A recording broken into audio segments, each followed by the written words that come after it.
Jesse Kempson guilty of attacking 2 more women. The man who murdered British backpacker Grace Millane in New Zealand has been convicted of sex attacks on 2 more women. In February, he was jailed for a minimum of 17 years for murdering Miss Millane in his hotel room in Auckland in December 2018. The Millane family said they do not think about him or speak his name. In October, Kempson was convicted of 8 charges relating to various attacks, including using a knife against a woman between November 2016 and April 2017.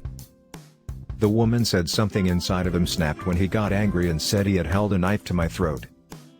In November, Kempson was convicted by a separate judge sitting alone of raping another woman on their first and only date in April 2018.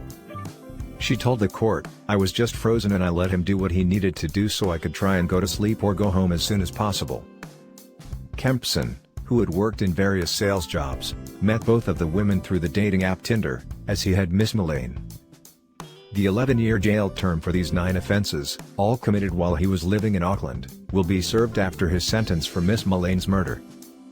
On Friday, Kempson's appeal against his conviction and sentence for Miss Millane's murder was dismissed.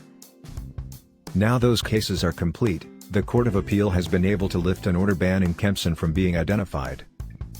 Concern had grown for the welfare of Miss Millane, from Wickford in Essex, in December 2018 when she failed to respond to friends and family wishing her a happy 22nd birthday.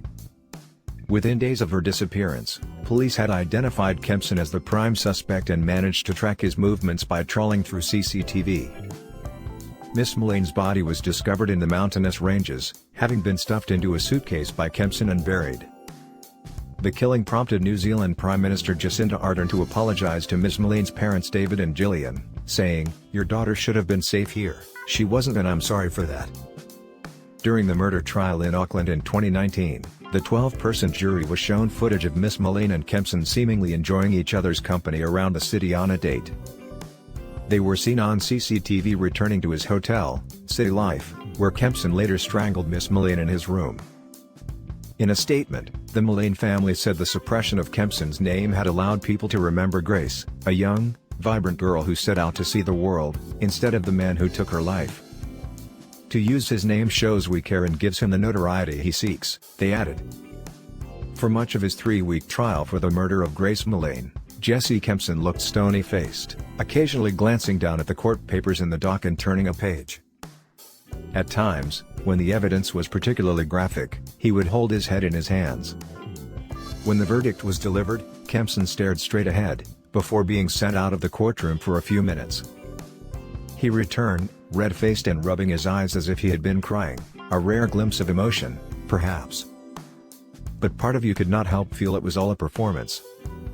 In his police interviews he had reeled off a litany of lies, not just about his own actions but those of Miss Millane, until he was confronted with evidence to the contrary. New Zealand law expert Chris Gallavin said name suppression was more often used to protect victims or the families of defendants. In this circumstance, it's actually name suppression to protect the fair trial rights of the accused, he said. The order remained in place because of the further accusations faced by Kempson, and was only lifted after his appeal was rejected.